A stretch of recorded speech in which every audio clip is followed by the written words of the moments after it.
So this is a kind of rough guide training from one alcoholic to some other alcoholics on how to do a step 4 using the step 4 template. And so the link should be in the description below, but this file will be read-only for you. So the first thing you need to do is go to the file menu and make a copy.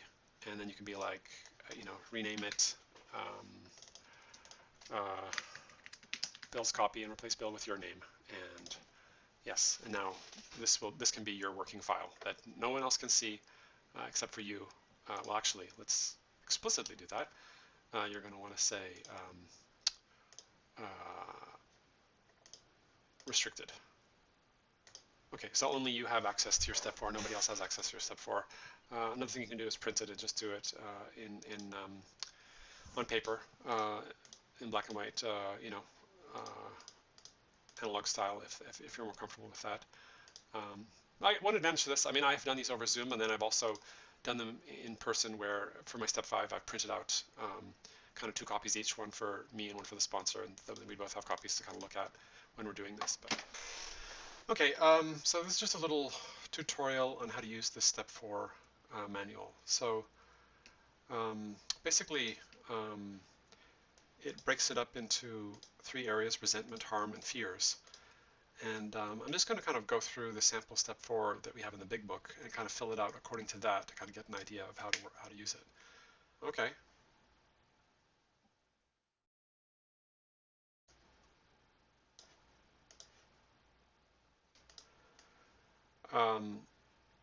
So we're just going to, type it out or dictate it out. So the cause, his attention to my wife. Okay, and that affects. Okay, so his attention to my wife affects my self-esteem and my sex relations. And where was I to blame? Well, one of the things I would say when I'm doing a step 4 is, for me, it's really easy to fill out, column B here. I'm resentful at. Like that comes natural to me. I would just gossip about people that I'm resentful at, and I can list up that really easily. So, I think one of the keys to the steps is sort of turning character defects to good purpose. And so, if helping yourself cannot, the idea of helping yourself cannot motivate you to try to do this, then maybe muster a little bit of anger and resentment to motivate you to list them all out. You put it out of the thought, and put the thought of ever having to make amends to them out of your head, and just feel the resentment bubble up as you write them out, to just kind of help you get them down to begin with. So yeah, the first thing Mr. Brown did was his attention to my wife. The second thing that he did was told my wife of my mistress. I don't know why that became uppercase. Oh, I think I hit the, anyway, it doesn't matter. Next, Brown may get my job at the office. Okay. So, and something I like to do is just kind of be super clear. I just like to repeat the name. It's probably because of my work as a database engineer, to just be super explicit about what, on this resentment number 2 or column 5, that what we're talking about. So Mr. Brown told my wife of my mistress. Once again, it affects my sex relations and my self-esteem. And let's make those small x's. Okay. And then next, gets Brown may get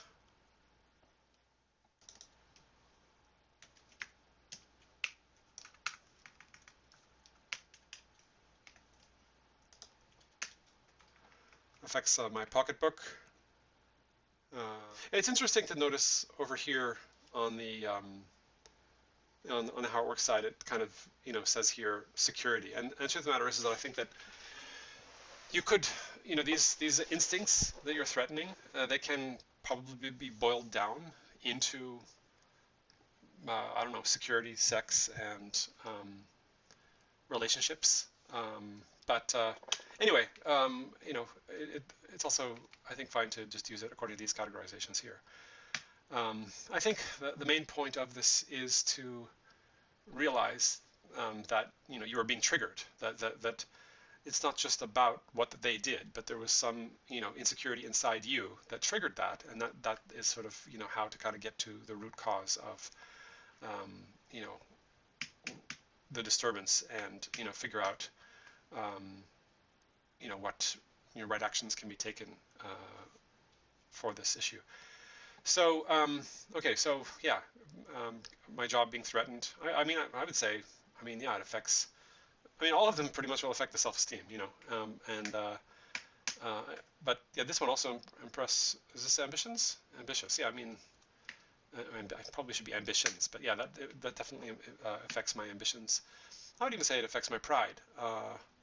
But and I don't know if I was friends with Mr. Brown or not, but anyway, we'll leave it there for now. Okay, so the next person on the list is Mrs. Jones. Um, Mrs. Jones. Oh, why didn't that work? Let's try that again. Mrs. Jones. She's a nut. She snubbed me. She committed her husband for drinking. He's my friend. She's a gossip. I just now noticed that, here, for Mrs. Jones, like for Mr. Brown, I kind of listed them up as three different. Um, I put them on three different lines because I figured that they slightly affected different things, whereas now we've kind of grouped them all together for Mrs. Jones. And really, I don't think that it matters. I mean, I think that if you want to uh, group them together like Mrs. Jones, or break them up like like with Mr. Brown, I think that's fine too. Anyway, so yeah, so affects personal relations, self-esteem. Okay, so next on the list, my employer. Unreasonable, comma, unjust. What does it say next? Overbearing. Overbearing, comma, threatens to fire me for drinking and padding my expense account. Okay, so that affects, I mean, they pretty much will all affect the self-esteem. I could almost default that as just always on for all of them. Oh yeah, so this again, oh wait, that's my wife. So yeah, it says security here, but we know that it's pocketbook over here. Okay, next.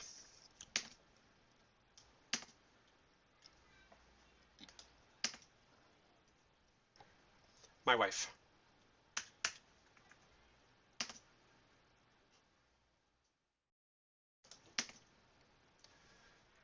Misunderstands and nags, period. Likes Brown, period. Wants house put in her name, period. Okay. So, once again, actually, think about it, something like this is because it's so complicated. It could easily be brought into three different rows, but no, we'll just leave it at like how it is here. Personal relations and sex relations. And I think we forgot. Oh, we had sex relations with Mr. Brown. Okay, good. Okay, so this is a sample, and they're obviously much more uh,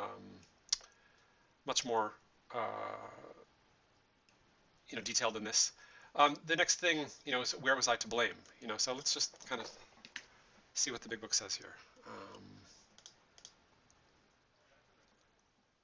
Referring to our list again, putting out of our minds the wrongs that others have done us, we resolutely try to look for our own mistakes.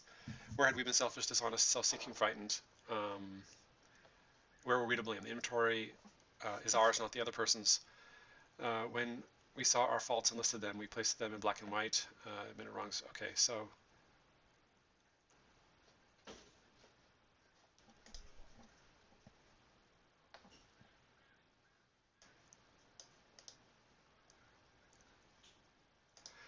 in the case of if I were to take inventory of Mr. Brown, and I'm kind of winging this part a little bit. I haven't actually kind of been through the big book in a little while, but I'm kind of winging it from my own experience here. So I'm going to say that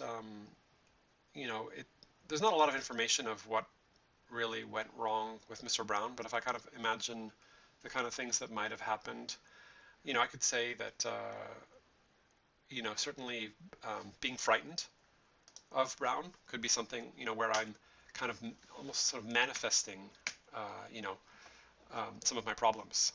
Like I'm sort of paranoid of him, and I probably then speak in a defensive way, and then he picks up on that, and then kind of maybe I don't know, triggers it or realizes that things aren't great at home with me and sees an opportunity to get close to my wife or something. I don't know. The point is that, I mean, for all of Brown's faults, um, I'm definitely playing a huge part in, enabling the resentment I have against him.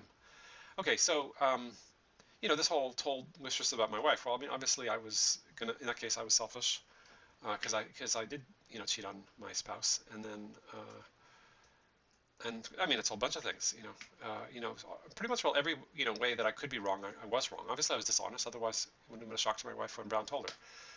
And it's hard to say if I was selfish with Mr. Brown. I mean, it implies that I have some kind of relationship with him. I guess I work with him, so maybe I wasn't forthcoming with help at work I should have been. It's really not that apparent.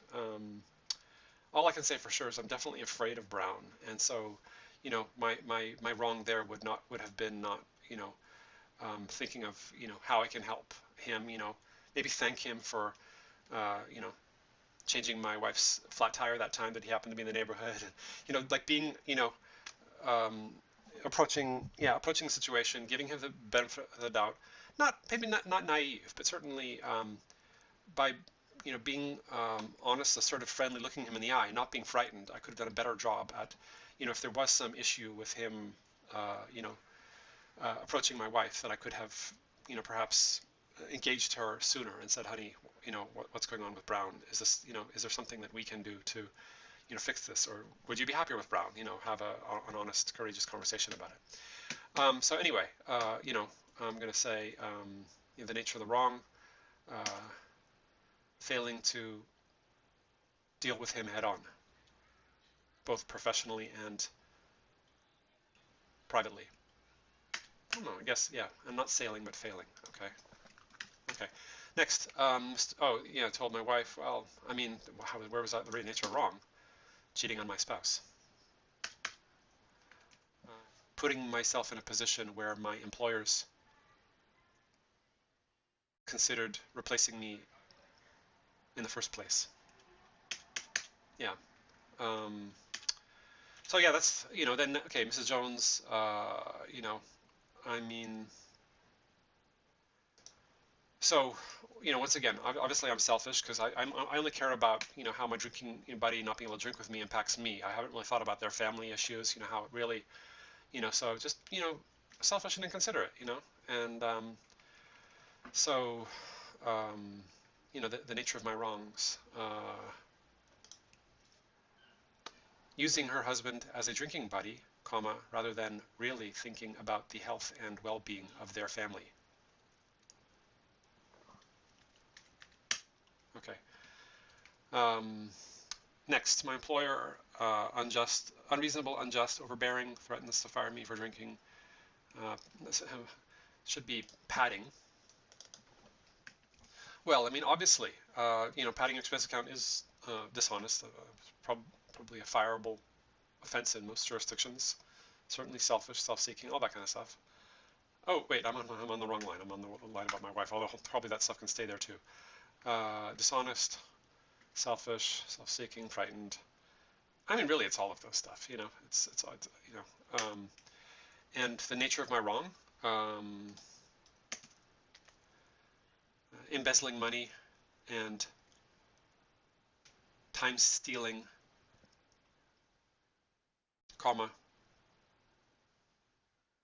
lying about, drinking problem,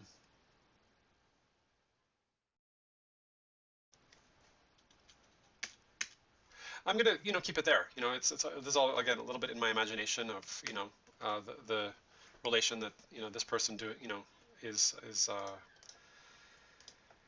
is dealing with. But I'm kind of giving a hypothetical of some of the things that might be, wrong about this person. So next wife, Nags, Alex Brown, let's put the house in her name. So yeah, I mean, again, so I mean, literally, I feel it's like all of this stuff, self-seeking, definitely frightened, and yeah, yeah. I mean, it's all of them, but maybe I should just X the ones that are like, super stand out. Okay, so what is the exact nature of my wrong with my wife? Well, I mean, once again, uh, cheating on my spouse. Um,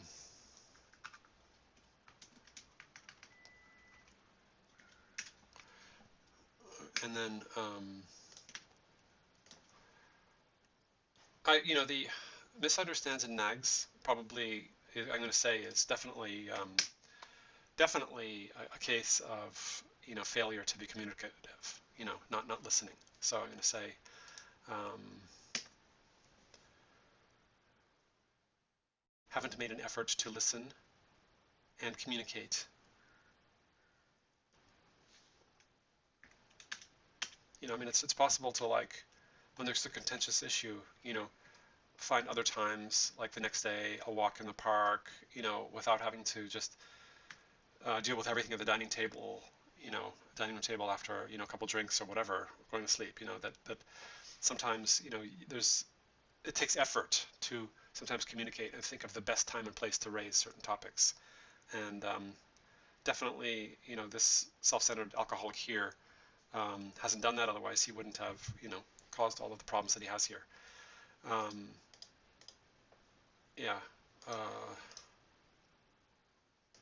yeah, I'm not making a value call here on, like, I think our literature says that we're not the arbiters of anyone's sex life.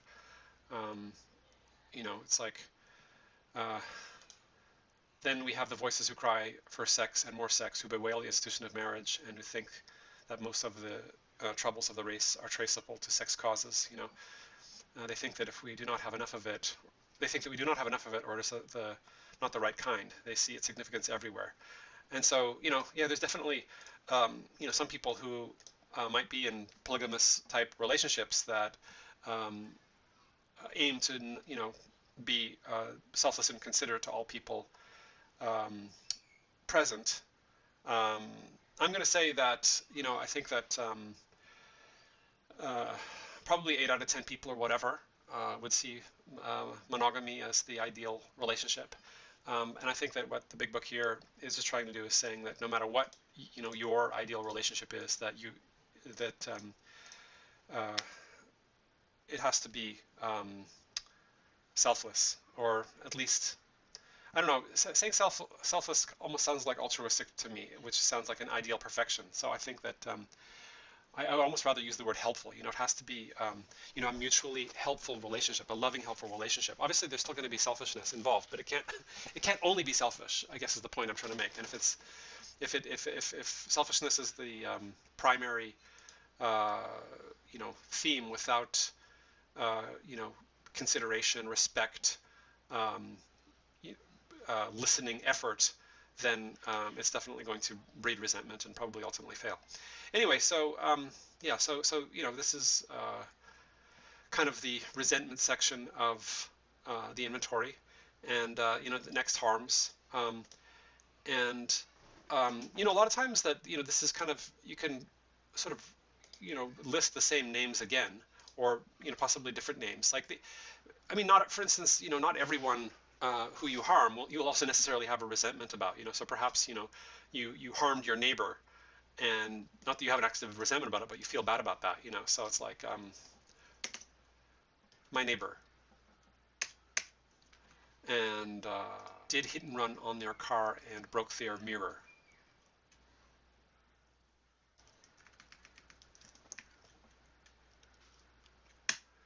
And what did I arouse? Well, it's hard to say exactly what we probably, what did we arouse? It's, if we didn't tell them, what should I have done instead? Well, I think that the big thing here is, well, I mean, the idea of hit and run, it means that I didn't stop to tell them. So what would the right thing have been to do? What should I have done instead? made an effort to contact them and offer to provide insurance details and or cover full cost of repairs. So something like that, yeah. Um, where was I at fault? Dishonesty, I guess. Okay, what if this neighbor has moved away and you don't have a forwarding address? Well, I think really, sorry, that wasn't really a question for step 9. I think that um, that's not, yeah, we can't kind of really get ahead of ourselves. You're working at step 4. You can't really think of step 9. You really just have to, because sometimes that I think could kind of cause us to maybe play down the wrong, say it wasn't that bad, make excuses or whatever. And so the whole point is to really push that out of your mind completely and just focus on the actual wrong. So okay, so yeah, let's assume it was the neighbor who moved away. Um, so one would be immediately, made an effort. And then in Google Sheets, how do we add a character return? Oh, okay. To subsequently, comma, made an effort to find out their forwarding address to make amends. So it's like in the worst case scenario, we would have made an effort right away. In a subsequent effort, in a following effort, we would have try to reach out so that we could have made possible. And I guess from that point of view, it's a little bit different from what I said before. Is that in this case I actually do have amends in mind. But nonetheless, in this case, we're making this hypothetical assumption is that this neighbor has moved away to somewhere that will never be able to make amends. And so I guess yeah, if I were to take a little bit of a deep dive into it, it would be to look at certainly attitudes going forward. Living amends, certainly never repeating this mistake. And so if it ever did happen again, promptly have, a business card or paper and pen out, or literally just wait by the damaged car until the owner comes back to address it. And, make sure that, you don't harbor any guilt around that, that you've taken all the efforts necessary to basically live a life without guilt, because ultimately I think that's one of the things that we're trying to clean up in step 4 and 5 is feelings of guilt and shame that if not dealt with lead us back to drinking. And okay, fears. In some ways I kind of feel a little bit like this is a little bit related with like the step 7.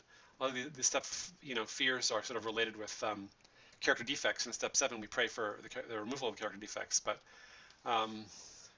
yeah, I don't know. I mean, maybe I'll try to sort of pick a personal one. Getting falsely blamed for something. So what does that affect? It affects my pride. And okay, let's bring the formatting over from here.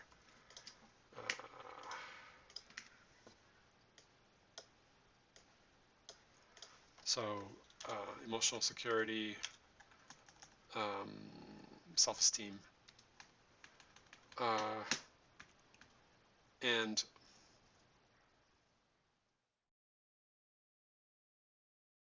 God, please remove from me my fear of getting falsely blamed for something I didn't do, and direct my attentions towards what you would have me be. It actually feels nice to say that out loud. I should record these step working e-learnings more, because I feel like I'm healing a little bit because of it. This is great. So these are kind of the 3 sections of the step 4 inventory. There is also a really good guide that has almost an identical template. And let me just pull that up.